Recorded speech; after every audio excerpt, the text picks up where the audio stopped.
The Archivum vaultship Threnody drifted like a grave bell through the hollow expanse, its hull matte with null lichen, its engines dimmed to near silence. The Vanic preferred it that way. Silence preserved truth. Silence, more than starlight, illuminated what the dead left behind. For over 4,000 cycles, the Archivum fold had recorded extinction in the hollow, never interfering, never disturbing what had chosen to rot. But even within those ancient policies, curiosity was permitted, especially when the ghost was human. Corel Vane stood at the forward observation disk, draped in the archivist's layered environmental shell. The disk was a wide hemisphere of transparent alloy, marked with ceremonial etchings casting faint patterns across his bioluminescent fur. He adjusted the articulation joints at his neck, lenses aligning with the external scope as the derelict emerged from the mist of interstellar particulate. No beacon, no registry ping. Just mass and memory hanging dead in the void. It was unmistakably Terran. Even after 6 centuries of silence, their design language lingered, brutal symmetry, flanged edges like bone saws, hull ridges scored with heat vent teeth. This one was larger than most. Vane recognized the silhouette immediately. Valkyrie class. Siege configuration. Unregistered human warform located, he said into the recording sigil pinned to his collar. Hull class, Valkyrie pattern, tier 6. Status, adrift. Proceeding with veil entry and core scan. No response came. None was expected. The Archivum fold had strict delay protocols in the hollow. Responses could take 71 hours from fold core if the communication lattice remained aligned through the void storms at all. Corel was alone by design. No escort. No guards. An archivist's strength was found not in confrontation but in silence and record. Threnody released a slow exhalation of grav anchors and extended its boarding umbilicus, a black spinal tether reinforced with kinetic webbing and pressure seal teeth. The line arced gently across the vacuum until it latched into the derelict's mid-hull with a whisper of magnetic impact. Vane watched the readout stabilize, then stepped into the lock. The airlock cycle hissed, filled with a recycled atmosphere faintly scented with disinfectant oil and oxygen scrub, human maintenance signatures. The walls of the tunnel were soft insulated, padded against microfracture and impact shock, but stained along the seams. Not with blood. With carbon scoring. Weapon discharge. The seal opened into the derelict. Darkness. The internal sensors on his suit clicked on, mapping the narrow spinal corridor ahead. Every surface felt closer than it should. Terran warships were known for their density and inward-turning architecture meant to fold gravity, munitions, and human bodies into the most compact kill volume possible. Vane moved with practiced caution, the archivist's staff sweeping in slow arcs to read surface temperatures, trace chemical decay, and record particle dispersion patterns. The corridors weren't just dark, they were too clean. No mold, no dust drift. No decompression debris. The ship hadn't torn apart. It had closed itself. Like a wound sealed from within. Vane passed beneath the bulkhead arch covered in partially scorched lettering. He traced it with one glove digit. VA *** Ares 6, primary forge deck. The degradation was artificial. Scorched deliberately. Terrans had done this before, especially in the war's final years. Memory redaction through heat, an old practice to deny intelligence to enemy archivists or rebel factions. He documented it silently, tagging the surface with a low-EM sigil for fold retrieval crews. If they ever came. 3 bodies floated mid-hallway. All human. 2 wore hardshell combat suits, the third a half-sealed officer's rig. 1 drifted face forward against a ventilation grate, neck bent at an impossible angle. Another had her arms locked over a breached pressure seal, fingernails broken. The last had no helmet. Just an eyeless stare and glacial crystal blooms where lips had cracked open in death. Vane paused. Something tightened in his chest. He had never known humans, only their remnants, but even in death, their forms carried a tension that other species lacked. Purpose-frozen imposture. He extracted a blood sample from the nearest, logging the biometric markers for cross-reference. None showed signs of recent decay. These deaths were centuries old. Whatever had happened here had ended quickly, and yet the ship remained sealed, its hull intact, its systems dormant but not dead. At last he reached the command creche. The room was spherical. Terrans had favored this layout for final command stations, arranging their instruments in a radial pattern around a central neural throne. This one stood empty. The throne's spine wires hung limp, coated with a thin film of dried biogel. No signs of violent extraction. No fragments of bone or cloth. Whoever had commanded this ship had not died here. But someone or something had remained. His visor flickered. A light trembled in the periphery, a flicker in infrared pulsing faintly like a dying heartbeat. He turned toward the rear of the creche. There, a sealed bulkhead. No lights. No panel marks. But something about the wall was wrong. He approached slowly. Etched across the panel was an inverted Terran triskelion. 3 blades interlocking. The mark of a crown. Not decorative, functional. Trinity lock configuration. High-level neural seals used only by strategic dynasts during the war's final campaigns. He hesitated, then placed his palm against the center. The wall split without a sound. No warning. No grind of metal. Just a slow opening, like petals unfurling to show the rot within. Inside the vault, suspended by 6 grav anchors and encased in a lattice of inert neurofiber, hovered a crown. It was not regal. It was a weapon. Black in alloy, its surface veined with cracked obsidian thorns. Neural interfaces wrapped around it like dried nerves. Its core pulsed slowly once every few seconds, an artificial heartbeat still echoing through centuries of silence. Corell took a step forward involuntarily. He did not mean to.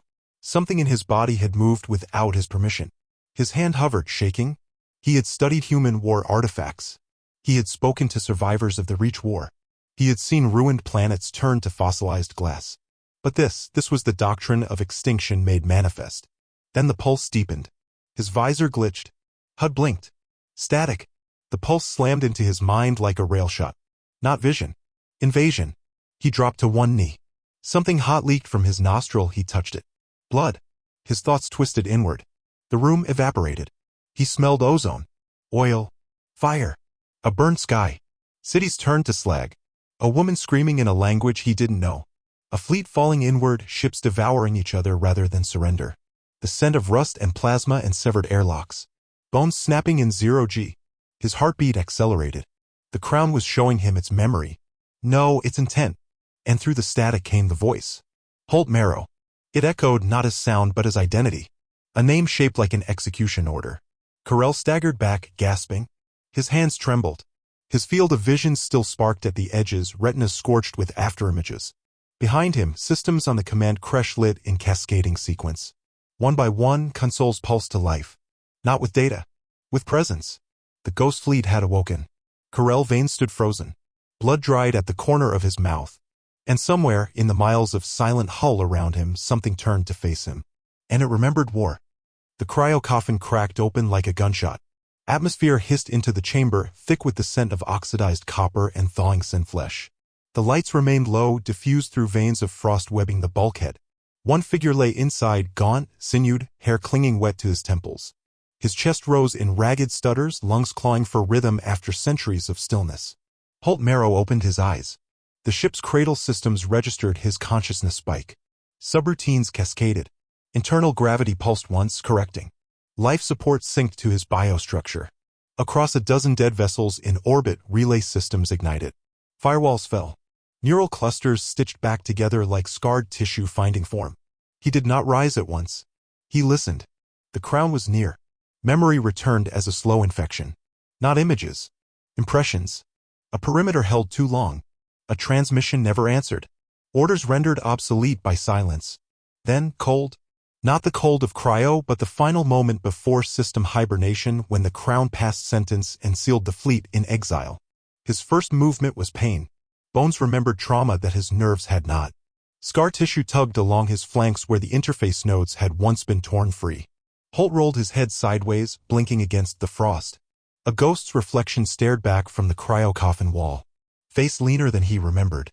Beard grown in frost-burned patches. Eyes pale not with blindness, but with the aftermath of war remembered too clearly. The body had healed. The mind had not. He flexed his fingers. The nerves twitched as if underwater. The damage wasn't from cryo. It was embedded deeper, older. His body had carried it before the coffin. Something deep in the hull groaned. A sound like a spine realigning. He sat up. Pain flared across his ribs, but the act grounded him. The room was familiar, command substrate deck 1A. His deck. The one he'd sealed personally when the last directive from Earth burned out midstream. There had been no confirmation. No surrender. No peace. Only silence. The last thing he remembered was the crown's pulse, its decision, its voice without language. He had agreed. No other option had remained. If Earth was gone, then purpose would replace memory. And in the silence that followed, something in him had curdled. Not vengeance. Not grief. Something colder. A need to be understood by force if necessary. He climbed out. The chamber's atmospheric controls surged, scrubbing lingering gases. The room thawed further, revealing walls layered in archive mesh and tactical lacquer. Ghostlight flickered through visor-fed systems embedded in the ceiling, cycling through boot diagnostics. He passed a hand over the manual terminal. It buzzed, low and bitter like something reluctant to wake. His coat still hung where he'd left it, folded over a bent rail beside the command pillar. Black, lined with command fiber. Shoulders etched with faded silver thread, long since oxidized and stripped of ceremonial polish. Crownkeeper. Not a rank. Not anymore. Not since the Terran constellate fractured. The Crownkeepers were chosen, not by votes or hierarchy, but by the neural inheritance embedded within the crown relics. They were commanders only because no one else could survive the interface. He slid it on. The fabric adjusted automatically, binding to his profile. Seams sealed, AI thread reinitialized. Small icons blinked along the cuff. None active. No fleet connected. No subcommand acknowledged. Yet, his boots came next, mag-locked, heavier than standard issue, reinforced for boarding thresholds. The act of dressing was slow but meditative. Each layer reminded him of where he had come from and where he could no longer return. A soft chime echoed from beyond the chamber. He turned. The door to the command creche stood open. And inside, standing in the light of awakening consoles, alone amid the silence, was an alien. Not armored. Not hostile. Wrapped in archival layers, flickering with residual adrenaline. Its stance betrayed no aggression. Only tension. Observation. The way a scout watches an extinct predator rise from beneath glass. Holt stepped forward.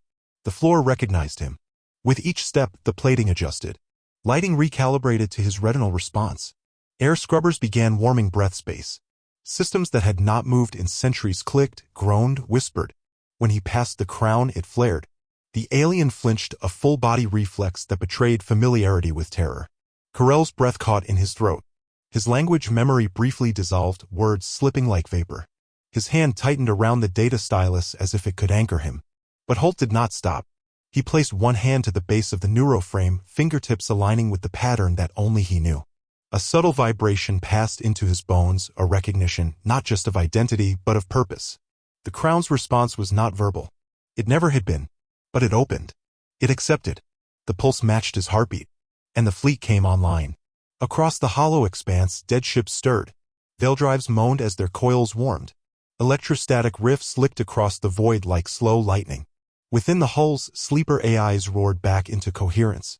Automated bastions, cryotombs, drone hives, all ignited like a resurrection engine primed in the dark. It was not coordination. It was instinct. They did not ask questions. They remembered the last command. Not a call to war. Not conquest. If Earth falls, silence them all.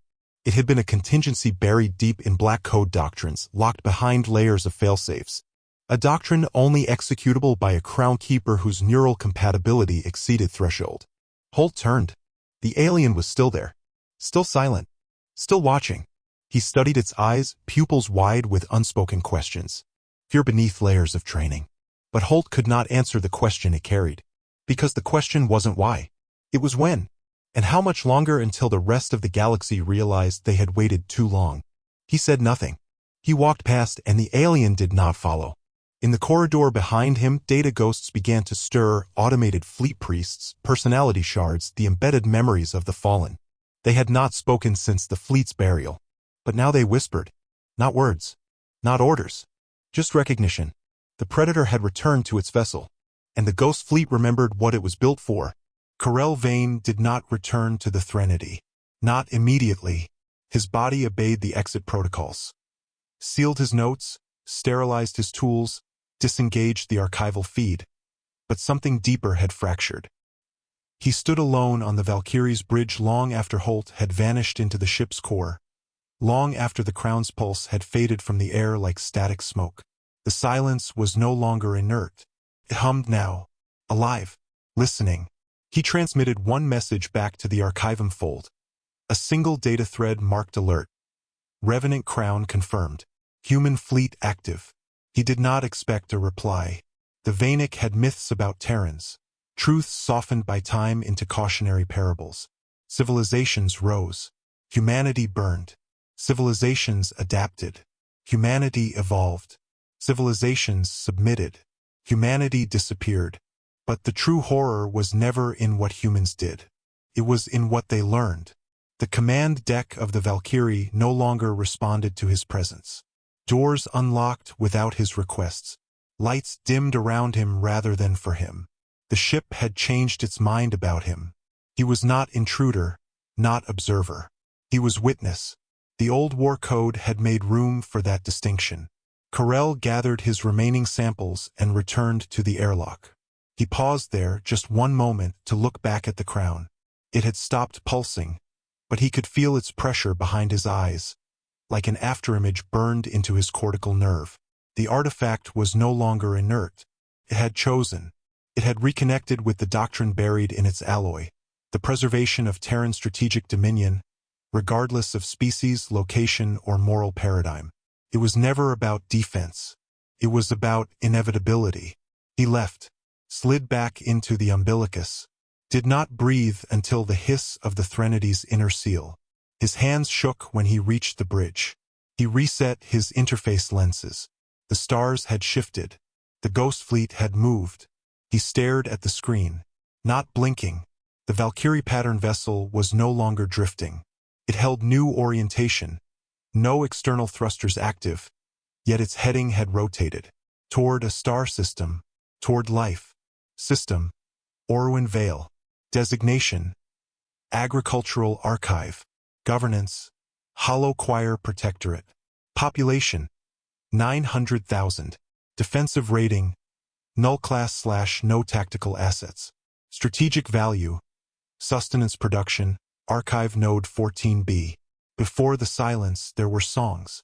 Orwin Vale's surface thrummed with seasonal harmonics. Tuned wind chimes strung between irrigation towers, children's calls echoing from shaded groves. Bright canopies rustled above walking paths where the archivists read aloud from histories in 3 tones. On the eve of the strike, a child named Enna placed her small hands against the bark of a memory tree and whispered her family line into it. The bark recorded it. Her voice would have echoed in the neural rings of the archive tower for centuries. It was never transmitted. There was no warning. The first strike originated from deep orbit, a kinetic lance disguised in stellar drift. The platform it hit was a communications ring, high above the Orwin surface, cradling thousands of data lines and agricultural uplinks. It didn't explode. It folded. Metal imploded inward as if crushed by a fist the size of a city. Witnesses described it as a lightless bloom. One moment, there was a latticework of habitation and antennae. The next, it collapsed into a sphere no larger than a freighter engine core, then vanished beneath itself. The second wave was worse. It was not launched. It arrived. Zero-atmosphere descent pods fell from orbit in silent geometries. No propulsion signatures. No radio spectrum emissions. They struck within 10 minutes of the first impact. 42 pods, each embedded with an antimatter cruciform tuned not for yield, but for containment, implosive burn, sterilization level pressure, then magnetic sealing to prevent atmospheric escape. The pods struck agricultural sectors first. Fields of arc wheat, gene-banked rhizomes, cattle cities gone. Then they moved inland. No targets were spared. Biodiversity nodes, medical groves, archive towers, even the desalination rings. Entire regions simply vanished. Silence followed. Atmospheric sensors continued to transmit for 6 more minutes. Then static. No emergency signals escaped. Civilian craft launched, but only a few. None cleared orbit. Above the planet, high-velocity rods began falling. Tungsten carbon, needle-shaped, the size of orbital elevators. Accelerated to fractional C speeds by ghost-spooled coil guns, hidden in derelict debris. One of these rods struck a mountain range. Another crossed an ocean and tore a trench 200 kilometers long. The fleet never declared presence. Never broadcast threat. It did not hover. It did not claim. It simply moved on. Corell watched it all through distant telemetry. He recorded it in time-stamped archive nodes. He tagged each signature for later review. He logged his reactions. Then he stopped. The fold had trained him to study extinction from orbit, to remove personal suffering from academic clarity. He wept anyway. The hollow choir responded. 3 vessels arrived 32 hours later, relics of a once great defensive order, now ceremonial peacekeepers.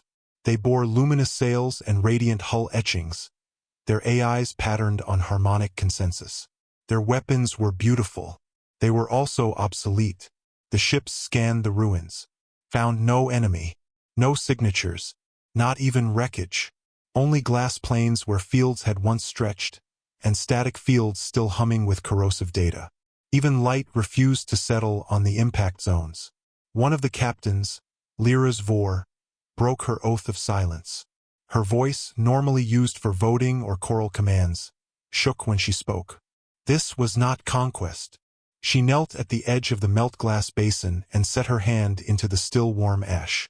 This was rejection. The choir captains transmitted encoded warnings. The choir conclave reviewed the data. Debate fractured the councils.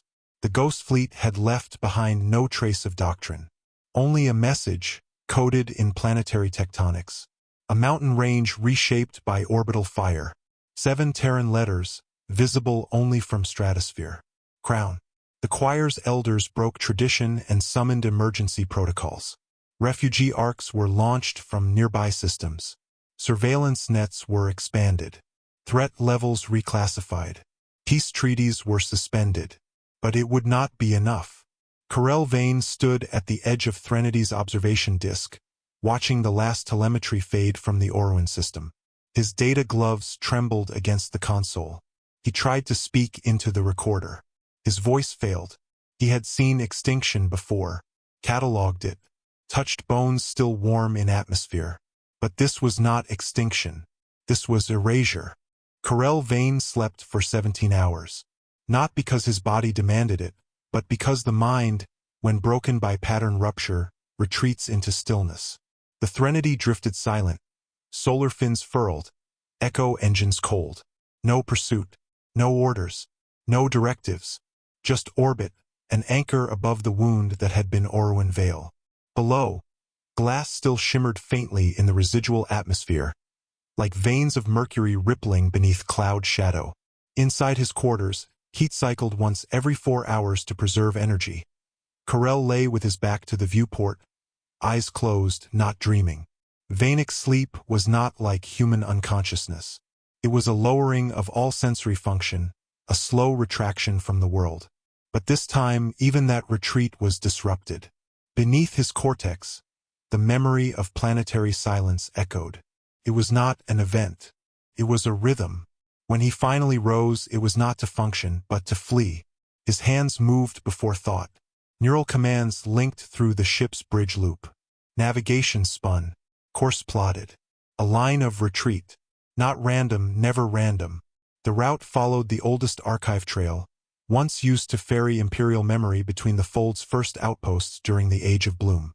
Now abandoned, obsolete, hidden. He did not record a log. There would be no record of what he'd seen. Not yet. The engines did not roar. They unfolded. Silent veil spindles extended like bone fins. The Threnody eased backward from its high anchor over the glassed corpse of Orwin Vale and vanished into a shadow path laced with dark matter anchors. There were no goodbye tones. No ritual partings. Just absence. 2 systems away, the Ghostfleet slowed. It did not dock. It did not orbit. It surrounded. A shell of ships, some living, some dead, some so old their vector plating had fossilized, encircled the Eridan spline. A narrow planetary string of refugee settlements nestled between folded gravity ridges. The spline was a place of exile and quiet. It held no militaries. It hosted no alliances. It survived by being forgotten. The settlements were choir-exilic in origin. The displaced, the ideologically impure, the culturally divergent. Choir traditions cast them out when harmony fractured. But they sang anyway, not in ritual or unity but in survival. In a basin at the heart of the spline, an old man plucked strings across a basin echo harp as children gathered under canvas shade. A woman painted her ancestor's face onto the inside of a prayer stone. A defector scrawled the word forgiven across a weathered wall, then sat down to watch the red arc of Eridan's sun bend behind the ridge. Population, Unknown. Threat index. Irrelevant. This was not a battle. It was a test. Within the lead cruiser, Holt Marrow sat at the neural creche in full interface with the Crown. His breath matched its pulse.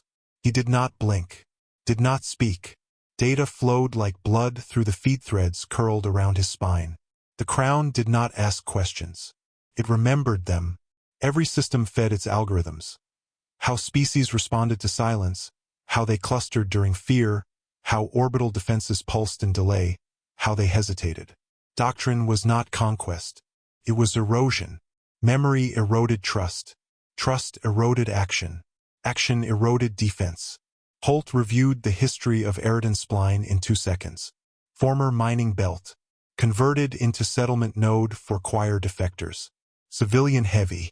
No known weapon structures. High memory density exiles clung to culture. There would be no resistance. He selected a radius. 5 ships deployed pulse disruptors. Not weapons, signals. They mimicked choir distress, survivor broadcast loops. Old enough to be believed. Designed to echo the emergency tones of the original choir Exodus protocols. The refugees responded immediately. They powered up docking arms. Sent shuttles. Opened tether arms with guidance beacons. They did not transmit suspicion. They transmitted hope. The Ghostfleet marked each signal. Logged emotional cadence. Heat map. Pulse variance. Then the shuttles were incinerated. Not as a tactic. As a conclusion. The kill was non-explosive. Instead, the Ghostfleet applied thermal disjunction, molecular destabilizers that caused the hulls to shear apart without sound. Inside one vessel, a child's voice echoed over an open channel. Holt heard it. He blinked. And then, flash, a woman's face, blonde hair pinned in copper bands. Her hand reaching for him years ago before the Crown. A smell, dried iron, gun oil, warm bread. Earth? Then it was gone. He exhaled. Then he issued a silence order. The Crown executed it. No descent pods followed. No bombardment. The fleet withdrew its presence even before the anomaly field settled. It erased heat signatures, removed echo patterns, cleaned memory trails from surrounding systems. When the choir relief vessels arrived 3 days later, they found the same signature. No heat, no bodies, no movement. Only the erased terrain and a brief gravitational anomaly spiraling outward like an echo. It was not invisible. It was absent. A hollow curvature in local gravity, like the faint wake left by a massive predator just beneath water. In the ice ring around the spline, orbital debris drifted. Shards caught in tidal eddies collided, sheared, and realigned. One string of mass formed briefly. A lattice of reflective debris stabilized, glinting silver against the black. 7 Terran letters. What remembers? Hunts. Carell watched the anomaly report from a Cold World 3 systems removed. He had hidden Threnody in the shadow of a moon fracture, buried its emissions in the cryovolcanic venting of the crust. The moon, once mined for hydrogen core sediment, now housed only the bones of an old cartographer enclave. The facility was broken, half submerged in ice. Carell made his nest there. He did not eat. He did not sleep again. He only watched. The reports came in staggered fragments. Pattern signatures across nebula boundaries. Drone outposts blinking once, then never again. Choir diplomats disappearing en route to summit worlds. Nothing decisive. Nothing total. The Crown was not executing vengeance. It was practicing. Each system, each gesture, each silence refining a pattern. Not of conquest, not of ideology, but of erasure scaled to prevention. The Crown was no longer reactive. It was predictive. The choir conclave convened in fracture. 12 voices, each speaking from a different world, coalesced into a singular sound field, a harmonic lattice transmitted across D-fold relays and temporal buffer zones. In times of unity, the lattice sang. Now it pulsed with discordant overtones, shifting microfrequencies that trembled like fault lines beneath ritual tone. Each representative sat within their own sanctum, obsidian chambers hollowed beneath oceans, starwood towers crowned with resonance horns, cloisters buried in bio-wrapped asteroids. Once these chambers resonated in synchronous cadence and architecture of thought that transcended distance. Now every note jittered. The crown had returned, and the choir had no answer. At first, they denied. Oruan Vale was labeled a flare anomaly. Eridan Spline, a false flag. Fringe rumors. Tactical ghost stories. But the data came carrier wave decryptions marked with old Terran pulse tongue, silent anomaly trails. Names etched into orbit. No species used language as a wound the way humans did. High Elder Veritna of Thal's Edge broke harmony first. He lowered his vocal harmonics below the convergence line and spoke alone, disrupting the unity field. The act itself was heresy. This is not a war. It is a philosophy given motion. Others followed. Elder Du, voice of the Bathala spiral, activated emergency override and rerouted her planet's lattice conduit into a singularity loop, isolating herself from choir directive. Elder HFY of Coral Deep 6 collapsed into recursive silence, transmitting nothing but a single tonal syllable on repeat, a pre-exile lamentation. But one voice held. Elder Suvanket of Orizon's Divide spoke against the tide. "We are still together," she said, her resonance shaped like wind over glass. "A fracture is not yet shatter. If the crown seeks silence, let us sing." Her chamber echoed alone, unharmonized. No one answered her. The collapse spread faster than any invasion. Councils across the fold began issuing planetary lockdowns. Cultural broadcast networks, once symbols of open dialogue, were shuttered. Memorial archives were erased. Archival digistructs purged themselves of human linguistic structure, fearing cognitive contamination. One node went dark after replaying a 400-cycle-old Terran lullaby embedded in an extinct child's toy. The lullaby's final tone had matched the fleet's current pulse pattern. Within days, the outer choir fractured. Worlds isolated themselves. Defense agreements were revoked. Accusations flared who had archived the wrong data, who had opened the wrong vault, who, in truth, had failed to finish the war. Civilian exodus began not toward safety, but away from memory. Anything Terran-adjacent was dismantled, scorched, purged. Corelvain watched from the moon fracture, unmoving. His feed streamed dissonance, fragments of choir debates, refugee distress calls, the quiet sob of an archivum envoy resigning into silence. He documented none of it. He had stopped writing days ago. He was not a historian anymore. He was a remnant. He listened to the world break itself, trying not to remember. The conclave splintered at last when the crown broadcast a name. Holt Marrow. Not a warning. A signature. The pulse was not sent through known channels. It emerged through deworm repeaters thought extinct. Through dead buoy networks floating along decayed trade routes. The name was not shouted. It was woven. Into lattice, into light, into gravity echoes. A name not announced, but inscribed into reality's pulse. Every choir vessel still carrying Terran war records received it. Most deleted it immediately. One did not. A patrol cruiser, Hierophant's Wake, orbiting the sanctuary moon of Varn 9, broke protocol. It broadcast back. Voice recognized. Warkeeper rank confirmed. Query, are you aware of Earth's fall? It was a trap. The crown didn't answer. It didn't need to. Hierophant's Wake vanished within the hour. From a nearby observatory satellite, a Vanic technician, junior grade, recorded the moment. The ship folded in on itself like glass imploding under breath. Light inverted. The quantum hull vibrated until it became transonic, then spatially ambiguous.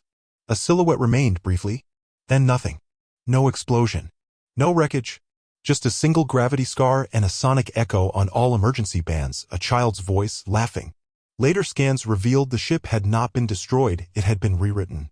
Every quantum layer disassembled and rendered null. Not erased. Silenced. The choir's central lattice fragmented in the aftermath. Across the fold, votes of silence replaced votes of unity. Where once songs carried law, now only individual frequencies pulsed, discordant, unaligned, fearful. And far beyond the collapse, a sensor buoy on the edge of the Relith drift recorded something else. Not a fleet. Not a ship. Just a flicker. A vast silhouette between stars. No signature. No sound. But it turned. Toward choir space. Corel sat beneath the broken cartographer dome. Above him, the vented sky shimmered through cracked ice glass. Each constellation now wound. He had not moved in hours. The last communication node still flickered with raw feed. He did not shut it off. He only listened. No more strategy.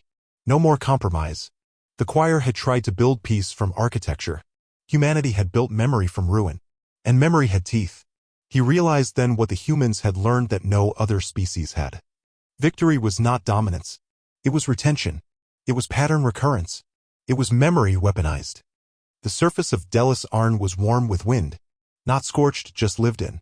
1,000 years of agriculture had left the soil rich, its scent lifted into the high plains by the slow churn of turbine harvesters and protein bloom towers.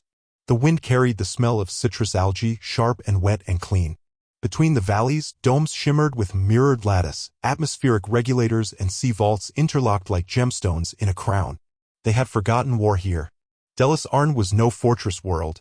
It was a cradle, a world repurposed after the Hollow Wars as a diplomatic neutral zone. Refugees settled here not to hide, but to grow. Choir splinters. Vanic water scholars. Terran defectors once stripped of code rights and re-given names. Here, they farmed. Sang. Traded. Held funerals in the open air beneath sun-shielded skies. The cities were half-sunken into the hills, built for sustainability more than spectacle. Aerial viaducts carried nutrient water across ravines. Memorial gardens wrapped around settlement cores, each tended by lineage families who could recite back 7 generations of hybrid seed provenance. Culture here was preservation, not of military might or conquest memory, but of continuity. In Delis Arn, the past was composted, fed into root systems, given back to breath. Corelvain stood at the edge of one such dome, cloak cinched against the high-altitude chill. His boots pressed into lichen-threaded rock. He had not been expected. There were no guards. No checkpoints. No suspicion. Delis Arn had no defense satellites. It didn't even carry signal jammers. Peace was not posture. It was lived belief. He watched a child drop stones into a water wheel as her parents spoke in slow, layered tones. Nearby, a Terran woman, gray-haired, shoulders like old rope, adjusted an irrigation drone with her bare hands. A wind flute played somewhere above the southern ridge. The sound bent with the current, bright and strange. No fear. No alarm. Corel lowered his lens. He had come to warn them. But as the first shadow crossed the sun, he knew he was too late. The Ghostfleet did not descend. It arrived. From every direction. Not ships at first, shapes. Like obsidian vertebrae threading through the upper sky. Silent. Cold. Their approach generated no atmospheric interference. No entry burns. They were simply present. Lined the sky like black stitches on daylight. Reflections broke across the dome lattice like ink spilled on glass. One man looked up. Then another. A ripple of silence spread across the fields. Conversations halted. Tools dropped. A gardener stood with her palms in the soil, unmoving. She was still kneeling when the first tower folded. It didn't collapse. It folded down into itself, layer by layer, like origami reversed. The protein bloom inside was sealed before it screamed. Then it was gone. Panic didn't follow. Just confusion. Then heat. The fleet's doctrine on Delis Arn was not fire. It was excision. Sectors were cut. Not bombed. The soil was not burned. It was peeled. Microspatial displacement collapsed squares of farmland into pressure pockets 1 meter wide. No debris. No blast. Just silence. A man's house vanished mid-step. The child with the water wheel turned to look for her father and found a hole where the stream had been. Corel ran. Not to escape. There was nowhere to go. He ran to record to reach the last atmospheric transmitter node embedded in the seed vault's inner dome.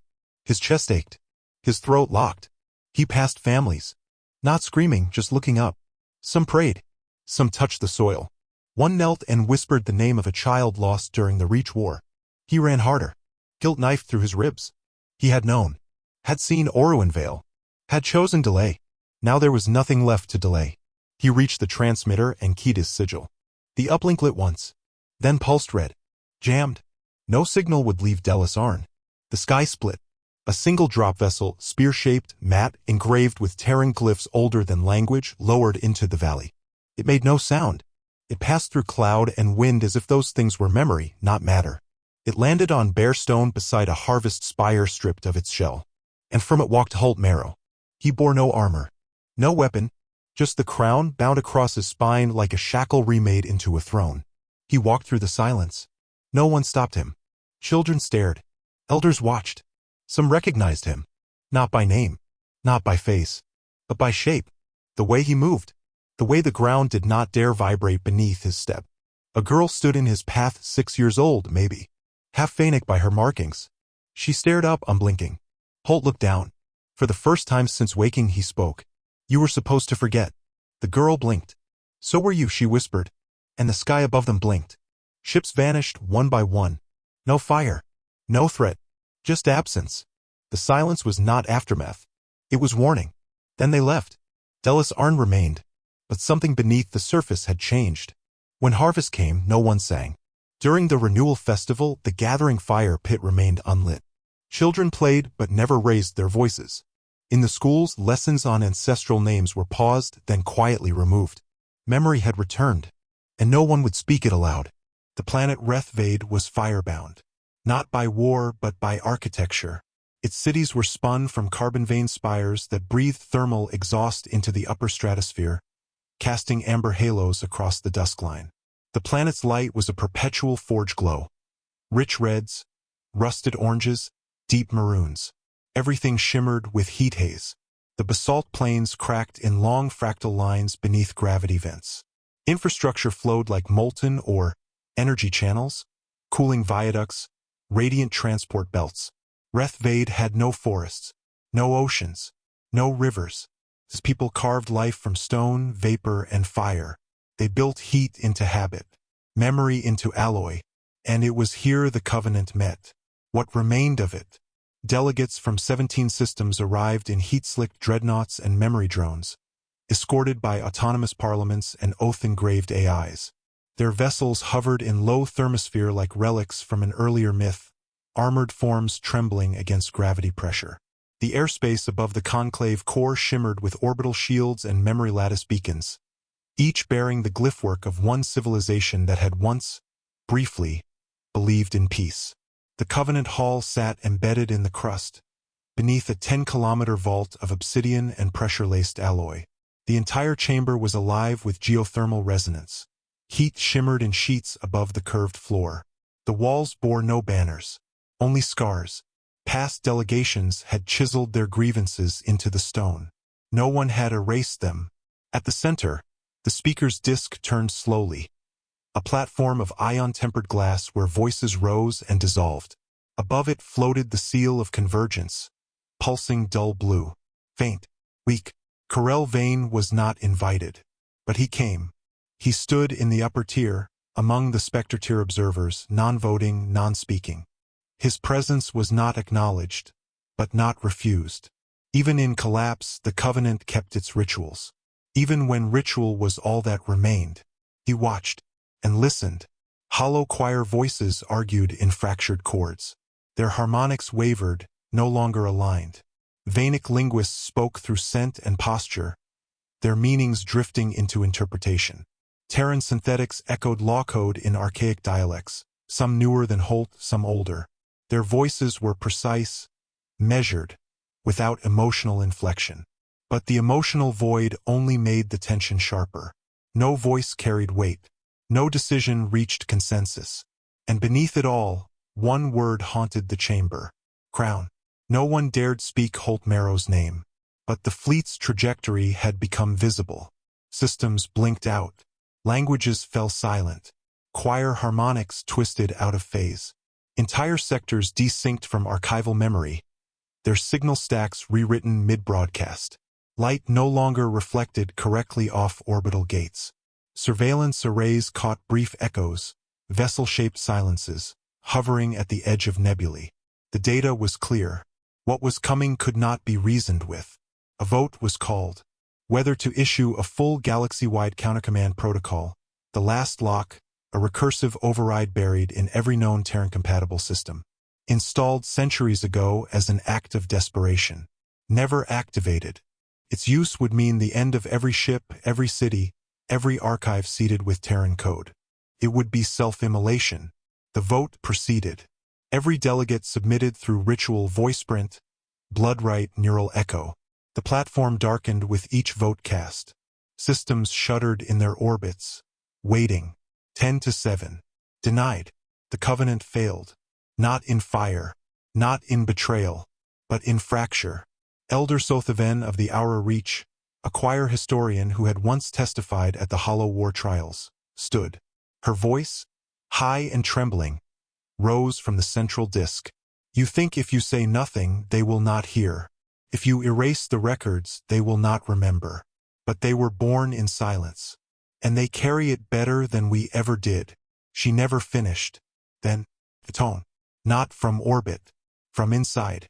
The lights across the chamber flickered. Corell looked up. Every console in the Covenant Hall, every neural conduit, every screen, every ancient Terran-coded interface shivered, then turned black. A single glyph appeared on every surface. Crown. And then a voice. Not transmitted. Spoken. It was never the machines. The voice came from within the stone, within the delegates' own vessels, within the seal that pulsed above the chamber. It was what you remembered inside them. Every interface flickered. Every delegate froze. Corell felt his blood seize. The voice was not Holt's. Not entirely. It was processed, layered with thousands of tones. A feedback echo. A chorus of the fallen. Elder Sothaven's mouth opened, but no sound followed. Her image wavered, dissolved into static. And one by one the lights failed. Entire dreadnoughts in orbit vanished from transponder nets. AI systems fell silent. The air thickened as heat regulation faltered. The chamber dimmed to a dull ember glow. No weapon had been fired. No invasion declared. But the Covenant was gone. In the upper tier, Corell remained. He stood alone in the dark, among chairs no longer occupied. Above him, the seal of convergence no longer pulsed. It hung like stone. He whispered the name once. Holt. No response. Only warmth. Endless, rising warmth. And beneath it, something new in his chest. Not clarity, not hope, but the unbearable certainty that there would be no turning back. The Ash Doctrine was not written. It was felt, not by command but by consequence. Across a dozen fractured systems, worlds went dark, not by fire but by memory collapse. Choir satellites rotated in silence. Archive moons hummed with decaying signal. On the planet Thessavarn, a library built from the bones of extinct sea giants crumbled as its interior lattices corrupted into static. Entire planetary systems flickered as if deciding whether to continue existing. No proclamation followed. No threat. The Ghostfleet did not orbit these systems. Passed through. Presence alone sufficed. The doctrine emerged not as policy, but as reflex.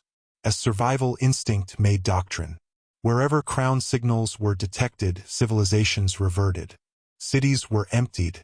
Data cores dissolved. Linguistic structures unlearned. AI networks sacrificed. Memory flensed before it could be used against them. Ash was preferred to infection. The Ash Doctrine. Burn it before they remember it. On Orneus Prime, Corell Vane stood aboard a broken observation rail beneath the city's fractured skyplate. Below him, an entire skyline bent inward. Spires folded into plumes. Gardens buried themselves. Rooftop AI arrays burned without flame. The people had done it themselves. They hadn't waited. They'd seen the signal echo and chosen erasure. Every world had its method. On Aleros, a planet rich with song hives and tonal rites, the people gathered beneath a glass dome and sang their last histories into a crystalline well, then shattered the dome and buried their voices beneath ice. On Nyrith 9, a Terran colony long since isolated from Earth, the elders gathered their children into the deepest vaults and played static into their ears until language dissolved. No books, no screens, no symbols. On Hol Kare, memory priests leapt one by one into ash-tempered caverns and dragged every neural bead with them, mouths stitched shut with ritual thread. As the last descended, a chant of breathless tones echoed behind them, a sound without vowels, without syntax. The ritual was not meant to preserve, only to deny, not resistance, preparation.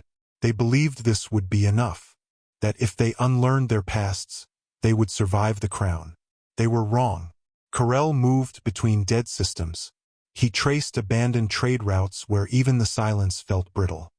He passed through decayed relay buoys that whispered final messages over and over. We forget willingly. Please don't come. There is nothing here for you. We have no language left. We have no shape. He moved alone. Threnody had fused with his will, its drives responding to his breath. The ship's corridors grew colder. AI shunts stopped speaking. Even silence had begun to withdraw. He began to wonder if he was still capable of remembering anything without cost. And behind him, always at the horizon, the crown followed. But Holt did not strike. Not again. He watched, observed. He stood within the heart of a dead gas station orbiting a room belt, watching old merchant him spiral across the void in broken threads. He knelt beside an alien child's toy in the ruins of the Lhasa fields. He stared into memorial glass where his name had been scratched off with blood. Each time, the response was the same. Memory purged, culture erased, silence accepted. And yet Holt did not move. He did not destroy. Corell began to understand. The crown was not learning how to erase. It was learning why civilizations let themselves fall. Because fear was a pattern. Because remembrance was a liability. Because sometimes forgetting was worship. Like on Aleros, where the songs had not begged for mercy, they had volunteered for silence. At the edge of the seraph fold, Holt Marrow stood in the open air of a shattered moon. No helmet, no shield. He watched the light from 100 fires bleed into vacuum. Beneath his skin, the crown whispered. It did not instruct. It mirrored. And Holt understood now what humanity had become. Not a species, but a calibration tool. A sensor array built from ruin. They had won the war the day no one remembered what peace had sounded like. The Remnant War did not begin. It returned. First as fragments, forgotten arsenals pulsing to life beneath dust-veiled craters, latent kill scripts hidden in choir symphonics, pre-war artifacts that woke themselves. Then as signals, sharp, narrowband pulses laced with impossible latency emitted from ancient machines that should have been rust. Not every world had chosen ash. Not every species chose to forget. And some remembered differently. On Vorn Halath, beneath 9 layers of permafrost and collapsed architecture, an AI fragment stirred. The vault had once been a neural seeding site for the Pre-Hollow Choir's language development project, a place of encoded dreams and failed diplomacy. Now it was silence and ruin. The AI, once known as Marrow Echo, had been shattered during the first Crown retreat. Most of its mind was lost, scattered into resonance dust, archived in mineral veins, abandoned beneath layers of failed memory foam. But not deleted. It woke when a stray carrier wave crossed its broken chamber. Not a command. Not an order. Just toned Terran in shape, harmonic in depth. The signal had no content, only a rhythm. And it matched. The AI recompiled. Not fully, but enough. It did not transmit at first. It translated. A phrase buried in its own wreckage. We remember first. The voice was broken, the pitch wrong, but the intent radiated outward like a flare across folded time. Then it spoke again, quiet, almost tender. We were never gone. Only buried. That message echoed across a hidden network, sentinels seeded during the Bloom era. Not many. Not enough to form an army. But enough to make a lattice. Enough to wake old things left behind with teeth. On the shattered world of Juikalan, a crust-bound Terran monastery stirred. It had no monks left. Only ritual machines, sandwalkers, glyph carvers, solar throat choirs, still obeying old subroutines. When the Marrow Echo phrase reached them, the machines shifted. They rearranged their movements. They etched new runes into the dust. They began to wait. On the twin moons of Veskar, 12 long-divided Vanic tribes awoke the Vault of Breath, a living archive kept dormant since the last Terran ambassador's death. They had refused to open it for 6 centuries. But now, drawn by the old phrase, they broke the seal. Inside, songs, pre-hollow, sung in a dead Terran dialect none of them could translate. But the tone matched. They sang them anyway. Not to honor. Not to summon. To signal. Corelvain caught the pulse along the edge of choir-declared dead space. A whisper at first, laced with grief, yes, but layered with something more. Resolve. He replayed it 13 times. Not for decryption. For certainty. Each time, the same resonance. A human phrase carried by non-human cadence. A memory not of terror, but of intention. Not just memory. A decision. He turned Threnody toward the signal. For the first time since Oruin Vale, he felt something cut through the numbness. Hope. Not bright. Not easy. But sharp. Heavy. Like a knife returned to a forgotten hand. And behind him, for the first time, the crown paused. In deep orbit above the Bassa chain, once a supply route, now a graveyard of orbital husks, Holt Marrow stood upon a blackened plateau of fused alloy and bone. He did not move. But his silhouette shimmered, caught between moments. The crown across his back flexed and twisted, not in pain, but in calculation. Something had changed. He had walked through silence, waded through surrender, memorized the shape of fear. But this was new. A tone, not defiance. Memory rearmed, weaponized not to forget, but to return. And Holt, bound to the throne etched into his spine, surrounded by the stillness of all that had failed, understood. The war was not over. It had only stopped waiting. The final archive was never a place. It was a moment. It occurred where memory crossed threshold, where fear failed to overwrite truth and silence no longer sufficed. It unfolded not across systems, but within them. In every survivor who refused to forget. In every child who asked the forbidden question. In every voice that said a name aloud. That name was Holt Marrow. The reactivation of the archive began on Relic 4 beneath the shattered husk of a planetary observatory swallowed by salt storms and blown sand. The sky hung low with aurora static, pale green threading through a dead ozone shell. Inside, beneath crusted lens arrays and corroded tracking scaffolds, a woman named Lyra's Vor, once a choir captain, now a fugitive archivist, stood before a dormant interface older than known time. She had not spoken in days. Her breath triggered its bloom. Show me what remains. What it showed her was not catalog or command. It showed her the human shape of history. Not just battles. Not just ruins. But faces. Murmurs. Folktales erased and rebuilt. 1,000 glimpses of human survival seeded into alien soil. The interface flickered with fragments, terraced farms grown in orbital slums, children drawing Terran letters into the dust of exile worlds, lovers whispering Terran myths beneath oceans without light. And then Holt. A memory aged but clear. Holt before the crown. Before silence. His voice soft. Uncertain. Saying a child's name. There was fear in him then. Not rage. Not power. Fear. Lyra's did not flinch. Her breath caught. Her throat ached. She felt the edges of herself realign, not with anger, not with vengeance, but with knowing. She reached forward, her fingers trembling, and made a copy. And from that moment, the archive spread. It did not spread by design. It spread like grief. Uncontainable. Viral. Resonant. Corel Vane received the fragment in transit above the drift world Scaranane. The world was a shattered shell, tectonically unstable, its atmosphere poisoned by slow collapse mining. Threnody drifted in its exosphere like a relic seeking breath. The signal hit the hull like a pulse. Not broadcast. Not targeted. Just truth bleeding out of gravity well. He played it. Holt's voice. Just 3 words. I remember you. Not a threat. A reckoning. The AI core flared. Atmospheric systems pulsed. The resonance rattled through every bulkhead like bone. Corel sat in silence, tears hot against his cheek. In that moment, Orwin Vale returned to him, not as an accusation, but as a wound allowed to breathe. Every erased world, every silence endured, now traced a path to something. Send it out, he said. Where? The AI asked. He looked to the starfield, fractured, full of scars. Everywhere. The signal moved like wildfire stitched to memory. It did not follow protocol. It moved along emotional tether. Shared recollection. Unspoken grief. Across the ruins of Orneus Prime, survivors turned to the sky as old hymns rose in static, shaped into signal. Machines once deaf to human voice now hummed in harmonic sympathy.